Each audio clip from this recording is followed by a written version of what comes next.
Programme में एक बार फिर खुशामदीद नाजरीन। आज जैसे हमने शुरू में जिक्र किया कि तलाल चौधरी साहब ने भी आज पार्लियामेंट हाउस के अंदर प्रेस कॉन्फ्रेंस भी की और जो गाड़ियों की वापसी के हवाले से या खैबर पख्तूनख्वा में अमन अमान के हवाले से जो वफाकी हुकूमत का मौक़िफ़ है वो सामने रखा। हुज़ैफ़ा रहमान साहब हमारे साथ मौजूद हैं, उनसे गुफ्तगू करेंगे। हुज़ैफ़ा साहब, अब अफ़गानिस्तान के साथ तो आपके इल्म में है कि एक सीज़ फायर का मुआहदा हुआ है, लेकिन खैबर पख्तूनख्वा के अंदर जो अमन अमान के हवाले से एक चैलेंज है वो वफाकी हुकूमत के सामने है। सीएम साहब का मौक़िफ़ भी आपके सामने है।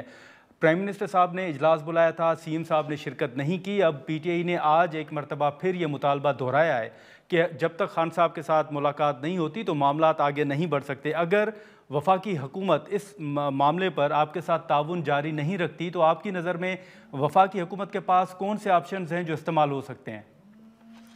देखिए, ऑप्शन कोई भी नहीं है, क्योंकि वज़ीर-ए-आज़म साहब ने खुद बात की थी, वज़ीर आला खैबर पख्तूनख्वा को मुबारकबाद दी थी और गो कि उन्होंने उस मुबारकबाद का कोई मुस्बत उस अंदाज में जवाब नहीं दिया, क्योंकि जब मीडिया पे उन्होंने टॉक की तो सियाक सबाक से हटकर कहा कि मैंने कहा जी मेरी मुलाकात करा दें पीएम इमरान खान से, और यानी बानी तहरीक इंसाफ का कहा, और उन्होंने जवाबन आगे से कहा कि मैं बात करके बताता हूँ। हालाँकि उन्होंने ये कहा था कि मैंने दरख्वास्त दी जी। हुई है महकमे दाखिला पंजाब को, अब तक मेरी दरख्वास्त पे कोई कार्रवाई नहीं हो सकी, तो उस हवाले से उन्होंने कहा जी मैं पता करके बताता हूँ। यानी उस एप्लीकेशन का स्टेटस आपको पता करके मैं अच्छा। शेयर करता हूँ। तो एक तो ये कि इस तरीके से अच्छा। एक सूबे के वज़ीर आला को ज़ेब नहीं देता कि वो मुल्क के वज़ीर-ए-आज़म पे इस तरह तोहमत लगाए। लेकिन ख़ैर एनीवेज़, जो मीटिंग हुई उसमें चारों वज़ीर आला ने आना था, केपीके की तरफ से उन्होंने मुज़म्मिल असलम साहब को भेजा। उन्हें काफ़ी पेशेंट ऑडियंस दी गई और पेशेंटली उन्हें सुना गया और उन्हें बहुत अच्छी-अच्छी बातें की, अफ़गान रिफ्यूजीज़ के हवाले से भी बताया।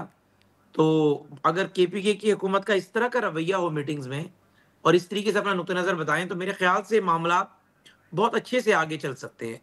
और जहाँ तक रही बात बानी ठीक तहरीक है। इंसाफ से मुलाकात कराने की, तो आई होप कि आने वाले चंद दिनों में ये मुलाकात भी हो जाएगी और वफाकी हुकूमत ने सूबाई हुकूमत को अच्छा। कहा है कि इसके इंतज़ामात करवा दिए जाएँ ताकि वहाँ कैबिनेट बन जाए।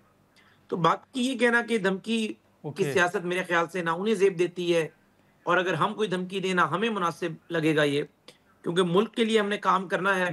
केपीके वॉर अगेंस्ट टेररिज्म में सबसे ज़्यादा मुतासिर हुआ है, लॉ एंड ऑर्डर वहाँ का आपके सामने है।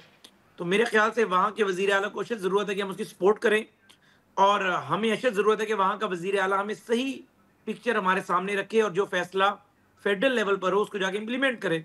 अफ़गान रिफ्यूजीज़ हों या ठीक है। तालिबान के खिलाफ ऑपरेशन हो, या हमारी पॉलिसी टुवर्ड्स अफ़गानिस्तान क्या होगी, या इमारत इस्लामिया अफ़गानिस्तान की जो हुकूमत कायम है उनके हवाले से हमारी क्या पॉलिसी होगी। तो ये सारी चीज़ें जो है तभी हो सकती हैं बेहतर, अगर जो है वो कुछ लो और कुछ दो वाली पॉलिसी है। लचक हमें भी दिखानी है, लचक जो है सुहेल अफरीदी साहब को भी दिखानी है। लेकिन चूँकि उनकी ज़िम्मेदारी ठीक इसलिए है, तो ज़्यादा है मतलब कि आप उन्होंने उस अवाम से हुज़ैफ़ा मैंडेट साहब, लिया है। ये आप इस बात की तस्दीक कर रहे हैं कि मतलब वफाकी हुकूमत ने सूबाई हुकूमत को ये डायरेक्शन दे दी है कि सोहेल आफरीदी साहब की मुलाकात के इंतज़ामात करवाएँ खान साहब के साथ? जी, डायरेक्शन तो नहीं दे सकते, ज़रा 18 अमेंडमेंट के बाद सूबे आज़ाद हैं, प्रोविंशियल हाँ। ऑटोनॉमी हासिल है। होम डिपार्टमेंट को हमारा मिनिस्ट्री ऑफ इंटीरियर कोई इंस्ट्रक्शंस या डायरेक्शन नहीं दे सकता, अर्ज कर सकता है। प्राइम मिनिस्टर ने अर्ज कर दी है जी। और हमने भी अर्ज कर दी है, उनसे रिक्वेस्ट की है कि इसको जल्द से जल्द करा दिया जाए, लेकिन ज़रा पीएम अर्ज करते हैं, हम तो रिक्वेस्ट ही कर सकते हैं। तो मेरे ख़्याल से जो है, जो मेरे जी। पास मालूमात हैं कि सूबाई हुकूमत इसके हवाले से मैकेनिज़्म बना रही है और सारी जो कॉर्डियल फ़ॉर्मेलिटीज़ हैं उसको पूरा कर रही है और ये मुलाकात जल्द हो जाएगी। जी। अच्छा, ठीक है। लेकिन सर अब आज जो अचकज़ई साहब को कौमी असम्बली में अपोज़िशन लीडर नामज़द कर दिया गया है, जो रिकॉर्ड एक नंबर था उसके साथ उन्होंने लेटर भी जमा करवा दिया है। आप पार्लिमान के अंदर अब कोई माहौल बेहतर होते हुए देख रहे हैं? आप देखते हैं कि चीफ़ इलेक्शन कमिश्नर की अपॉइंटमेंट हो या जो स्पीकर साहब ने मुज़ाकरात के हवाले से कमेटी तश्कील दी थी, अपोज़िशन लीडर साहब के बाद अब ये मामलात भी आगे बढ़ सकते हैं? देखिए, बिल्कुल आगे बढ़ने चाहिए, और सबसे ज़्यादा तो हमारी फ़ेवर में है कि पॉलिटिकल स्टेबिलिटी आए, ताकि इकोनॉमिक स्टेबिलिटी उसी से जुड़ी होती है। लेकिन इस हवाले से जो है जी। ज़ाहिर है, आपको जब गिलास आधा खाली देखते हैं तो आधा भरा हुआ भी देखना चाहिए। जो पाकिस्तान तहरीक इंसाफ की क़यादत है उन्हें भी सोचना चाहिए कि पार्लियामेंट में एक मुस्बत रोल पैदा करें और सियासत के अंदर अपने लिए गुंजाइश निकालें। ये ना हो कि हर जगह पर एक ही बात ठीक हो है। कि जी मरो और मार दो वाली पॉलिसी है।